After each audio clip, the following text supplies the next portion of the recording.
رات کو جو ہے تراویح ہے، یہ دو خصوصی عبادت ہے رمضان المبارک ہے۔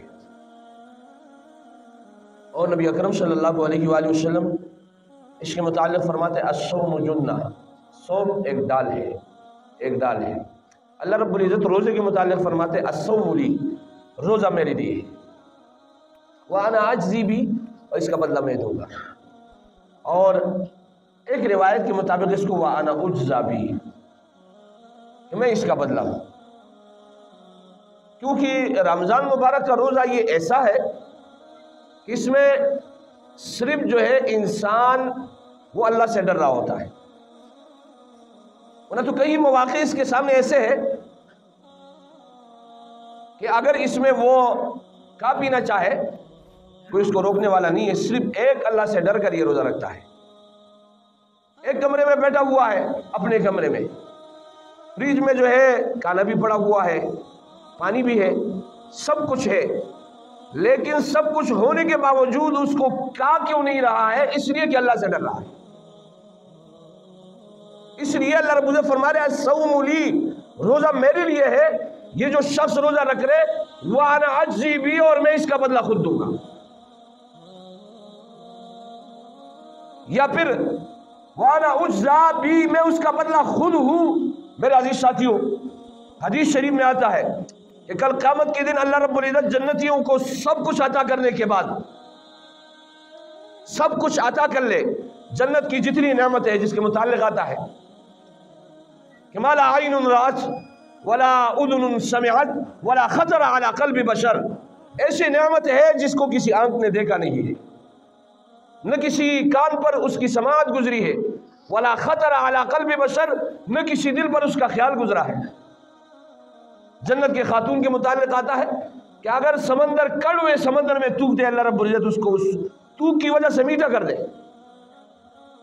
ایسی نعمت ہے۔ باہر کے یہ سارے نعمتیں اللہ رب العزت دینے کے باوجود آخر میں جب اللہ رب العزت کا دیدار نصیب ہو جائے میرے عزیز ساتھیوں، ساری نعمتیں بھول جائیں گے، ساری نعمتیں بھول جائیں گے۔ جتنی بھی نعمتیں ہیں جنت میں جو اللہ رب العزت نے عطا کی، ایک ایسا ملکہ اللہ رب العزت انسان کو عطا کرے گا کہ جو چاہے گا وَفِيهَا مَا تَشْتَهِيهِ الْأَنفُسُ وَتَلَذُّ الْأَعْيُنُ، جنت میں وہ ساری چیزیں ہوں گے وَفِيهَا مَا تَشْتَهِيهِ الْأَنفُسُ، جو آپ کا دل چاہے گا، جو آپ کا دل چاہے گا، وَتَلَذُّ الْأَعْيُنُ، اور جو آپ کی آنکھ کو ٹھنڈا کرنے والا ہوگا۔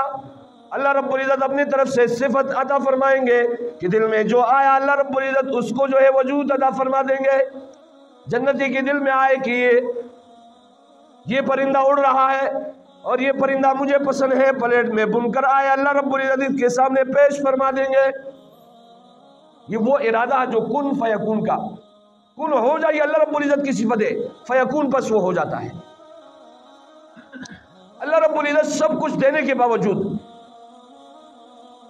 اللہ رب العزت کا دیدار نصیب ہوگا، جیسے کہ حدیث میں دے وَأَنَا أُجْزَىٰ بِهِ الصَّوْمُ لِي، روزہ میرے لیے ہے اور میں اس کا بدلہ ہوں۔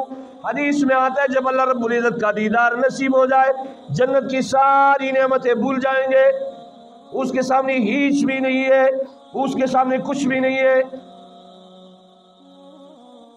میرے عزیز ساتھی، اللہ رب العزت نے رمضان مبارک کا مہینہ نصیب کیا ہے، اس مہینے کو غنیمت سمجھ کر اس مہینے میں وہ اعمال و افعال کیے جائے جو صحابہ کرام رضوان اللہ تعالی عنہم اجمعین اور نبی اکرم صلی اللہ علیہ وآلہ وسلم نے فرمائے ہیں۔ اس میں وہ اعمال کیے جائے جو اعمال دین اور شریعت کو مطلوب اور مقصود ہے، ان اعمال سے اپنے آپ کو روکے جس سے شریعت آپ کو اجتناب کا کہہ رہے ہیں۔ الصوم لی وانا اجزا بہ، روزہ میرے لیے ہے، اللہ رب العزت فرما رہے اور میں ہی اس کا بدلہ ہوں۔ یا پھر دوسری روایت میں وانا اجزی بہ، اور میں اس کا بدلہ دوں گا، اللہ رب العزت فرما رہے میں اس کا بدلہ دوں گا۔ میرے عزیز ساتھیوں، رمضان مبارک کا مہینہ گزر ہی جائے گا، لیکن اگر اس کو ہم ایسا گزارے جو شریعت ہم سے مطالبہ اور ڈیمانڈ کر رہا ہے، اور اس کی وہ دو اعمال ہیں کہ دن کو اس کا روزہ ہے اور رات کو قیام ہے، صوموا نہارہا، اس کا جو ہے دن آپ روزہ رکھو، وقوموا لیلہا، اور رات کو قیام کرو، تراویح کا قیام، یہ دو اعمال ہیں۔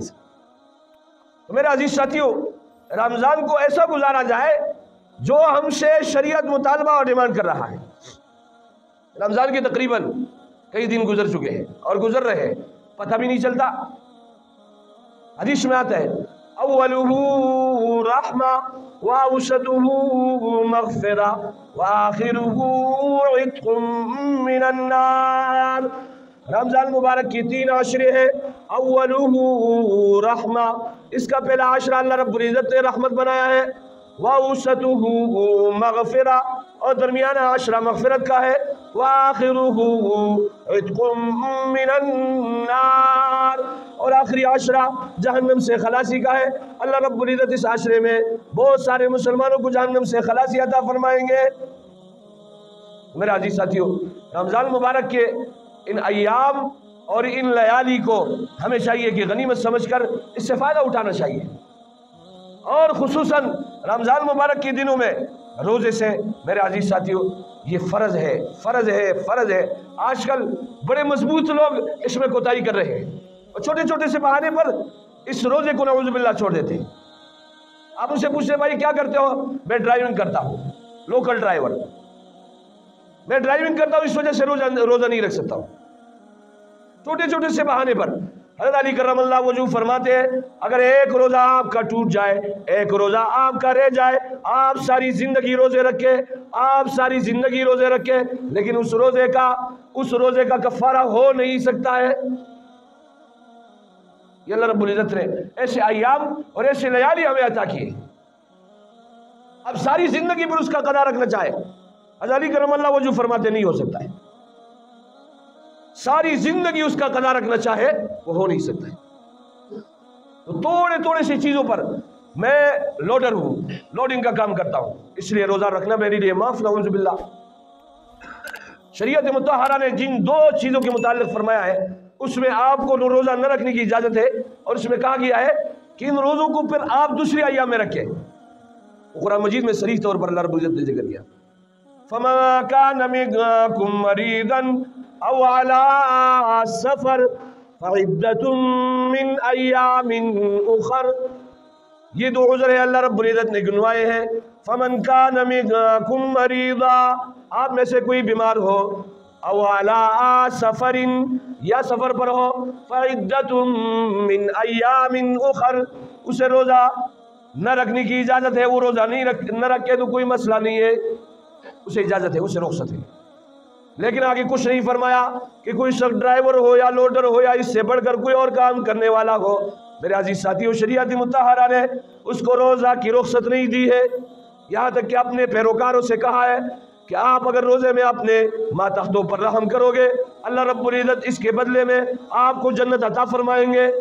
اپنے ماتحتوں کے ساتھ حسن سلوک کا کہا ہے، اپنے پیروکاروں سے اس بات کا ڈیمانڈ اور مطالبہ کیا ہے کہ ان ایام میں اپنے ماتحتوں، اپنے نیچے کام کرنے والوں کے ساتھ حسن سلوک کرو۔ میرے عزیز ساتھیو، ایسا نہیں ہے کہ آپ جو ہے بہت سے سخت کام کرنے والا ہو تب بھی آپ کو روزے کی رخصت نہیں ہے، بلکہ چاہیے تو یہ کہ رمضان مبارک کا مہینہ سال میں 1 مرتبہ آتا ہے، چاہیے یہ کہ اگر آپ کا کام سخت ہے اس مہینے میں آپ چھٹی لے لیں، اس مہینے کو آپ اللہ کے لیے خاص کر دیں، اور خاص کر لینا چاہیے۔ میرے عزیز ساتھیوں، کابرین کا تو طریقہ کار یہ تھا کہ 6 مہینے وہ رمضان مبارک کا انتظار کرتے تھے، اور 6 مہینے رمضان مبارک کے اعمال کو پھر اپناتے تھے، یعنی وہ اعمال جو رمضان مبارک میں ہوتے ہیں، جن کو روزہ رکھنا، رات کو قیام اللیل، اللہ کے سامنے کھڑا ہونا۔ تو میرے عزیز ساتھیوں، اگر آپ بہت زیادہ سخت کام کر رہے ہو، اس 2 عذروں کے علاوہ کوئی اور عذر آپ کا قابل قبول نہیں ہے، فَمَا كَانَ مِنكُم مَّرِيضًا